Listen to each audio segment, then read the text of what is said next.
Good evening and welcome to Inside Sports Talk. You're here with Johanna Rosalye and my wonderful, amazing co-star as always, PLR. How are you tonight? What's going on? How are you? I am wonderful. Baseball season is right around the corner. Baseball's in the air. It just, couldn't get better. Maybe it could, but baseball's here, so I'm happy. I'm not having withdrawals anymore. So I'm like around the corner. It's here. Credentials are picked up. Pitches and catches for the D-backs reported today. It's time. It is time. I'm so excited. I'm like, like that little kid that's in the candy store.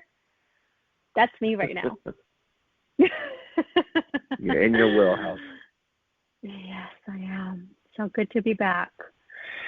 So MLB, what are they doing to us? They've announced changes and more changes.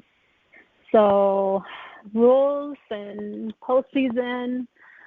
So, goodness, where should we start? Okay, I like it.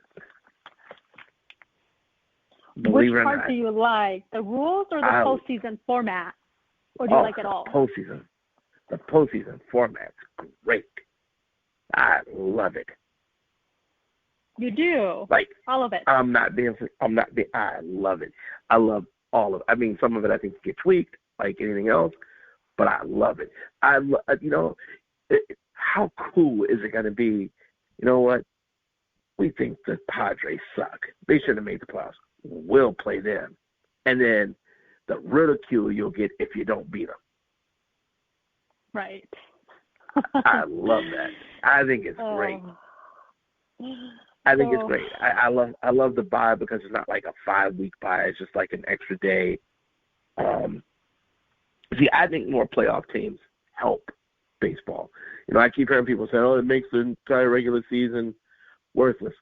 But how many times have we been covering the D-backs and it's July and the season's over? I mean, realistically, you start doing that mathematical crap. Like mathematically, they could still sneak in a wild card. But if you know that they can still get in, you keep people coming to the game, you keep people going, and it helps attendance. Who wants to go to a baseball game in 150-degree weather outside? You got to get in your car, you got to sweat on your way to your car, and you got to walk to the stadium, sweat another 40 minutes while you get in, and then watch a team. What do you mean? You don't enjoy that? Come on. No. Wonderful Arizona weather. Exactly. Then you watch a team that has no shot at making the playoffs. So I just think it keeps people interested, knowing that their team could get in. Yeah, with that I agree. They have increased from 5 to 7 teams in the postseason. Best instead of, and that this is something that they're going back to or something similar from years ago, because now the wild card has been just a win or go home. Before it used to be the best of 3, if I remember correctly, or something like that a while back. So now they're bringing that back. One thing that I have not a big fan of, and I'm not leaning towards, is that the division winner gets to decide what team to play.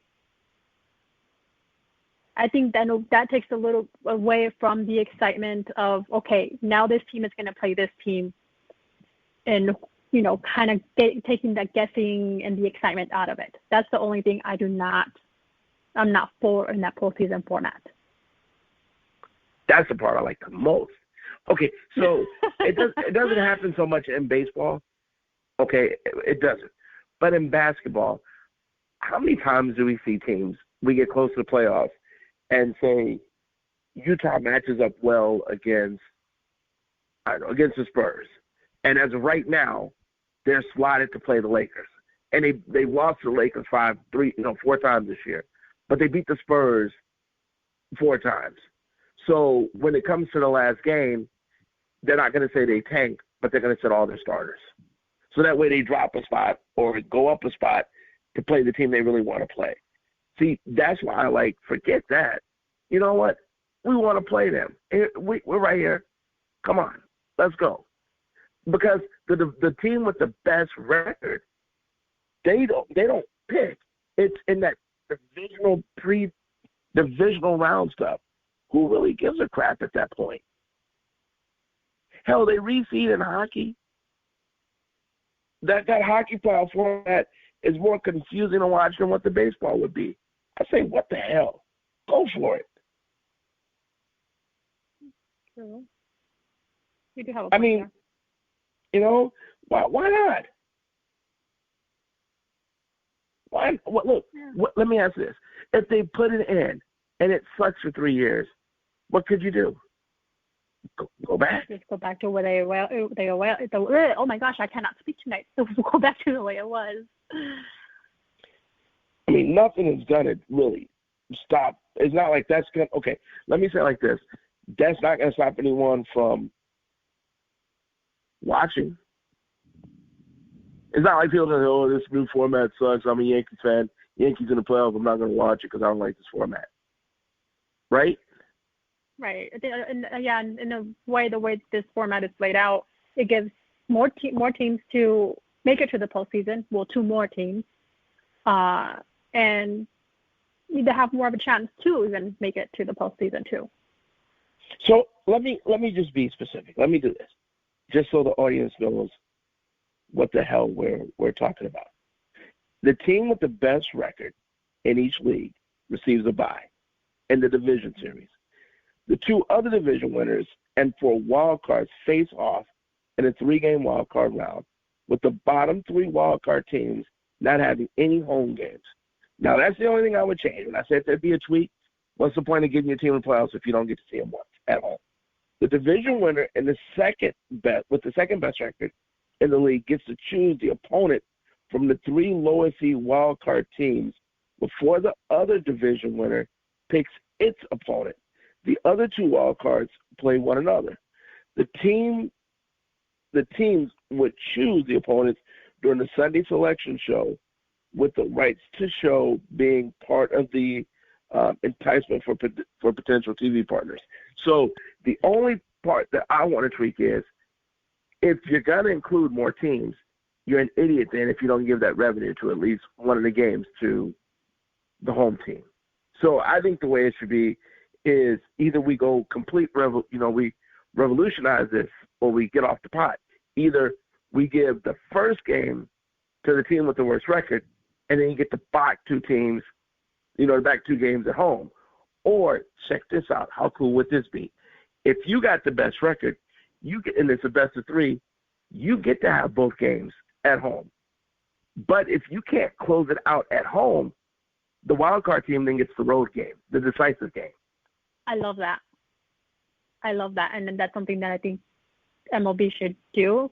I'm with you on that. The wild card not having, that wild card team not hosting a game. Because what's the point? Yeah, you got at least making it there and not at least having one game.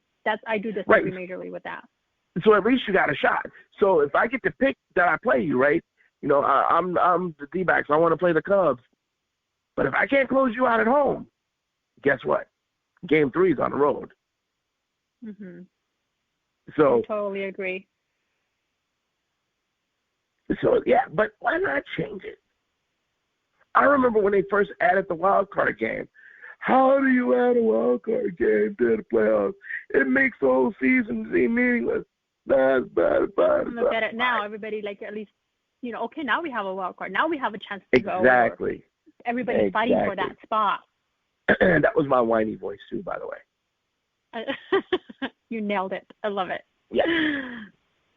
So speaking of more rules, and more MLB, there's for the 2020 season, there's some that I want to go ahead and name off, and then we can go ahead and do yay or nay after. There's a 3-batter minimum for pitchers now, unless the pitcher is injured. There's a roster expansion from 25 to 26, no more than 13 pitchers on the roster. After September 1, that increases to 28 players on the roster and 14 pitchers. The injured list, and this is just a summary, position players are on a 10-day DL, and others are on the 15 days injured list. Video challenges went from 30 seconds to 20 seconds. So what there is your favorite and your least favorite? How about if I go my favorite and the ones I don't give a crap about? I don't really give a crap about the 26-man roster. Who cares? The 3-batter minimum, I want to call that the Tony La Russa rule, because I think he's the cheater that did the, let me come out here 15 times. Oh wait, we got this guy. Okay, we're gonna bring in our righty to face him. Okay, what now? He's got 2 strikes. Okay, now we're gonna go get our lefty. Okay, what now? There's another batter. Okay, now let me go back out, and now we'll do a double. So I like that. You come in, you face 3 people. That I love. I really do, because it makes you decide who you're gonna put in. You can't just, come out there 50,000 times. So that's my favorite one by far. The other ones, whatever. But that's the one I like the most.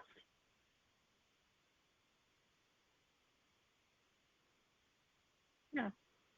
What about you? Yeah, for me, it's the 3-batter minimum I do like, because I don't like it. For me, my least favorite thing when I'm watching a game is having, let's say 15 pitchers go out there. It's happened. Or they run out of pitchers, because of all these changes. Or, you're changing the pitcher every inning or whatever the case is. Now you're having, to force a minimum of 3 batters for that pitcher, and it gives them more enough opportunity, to stay in the game too. Because how many times is it like, oh, okay, this pitcher is doing well, but for whatever reason, the manager decides to take them out. But you know what's going to happen, right? Someone's going to be getting rocked, and all of a sudden their shoulder's going to start hurting. You know that, right? Yeah, there's that. So yeah. If it's a 3-batter minimum, and someone comes in, and they give up a walk, and they give up another walk, and then they give up a base. Let me phrase it. They give up a walk or a home run, back-to-back home runs, and you want to come get them before they serve up another dinger, that shoulder's going to start hurting real quick. So we know that's going to happen at one point. Or if you really want to, match up someone, their shoulder's going to hurt. But I think those would be so one-offs, it'll be like whatever. Yeah, that's that disadvantage that if you do want to, a pitcher's getting rocked and they're just, my goodness, being slaughtered out there, that's the only disadvantage that, yes, you do have when you would be able to salvage a game by taking out that pitcher and bringing somebody else in. Yeah, someone's getting, I like to call it Kershaw.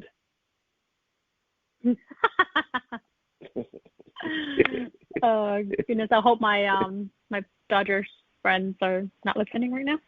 I hope they are. Someone's getting Kershaw. Oh goodness, you're. Oh wait, did I say that out loud? Mm-hmm. Your inside voice is out. Oh, my bad. My bad. Didn't mean to say that out loud. Oh goodness.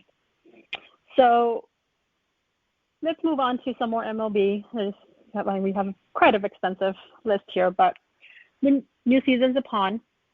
Spring training is here. There's been some, the talk hasn't stopped about the cheating scandal. Astros, Boston is still, this investigation is still ongoing. How much of a shadow is this going to cast over the season? Because it seems that we just can't get over it. And now, the Astros owner is going to meet with I believe that was today, that he was going to be meeting with the roster team and, what they're going to say to the media, how to address the media. And at what point in the season are we going to kind of be able to get over this shadow, and how is this going to affect if the investigation isn't over for the Red Sox, and what's going to be the outcome of that even more? So, how is that going to rock the season for not only those teams, but just the season, MLB overall?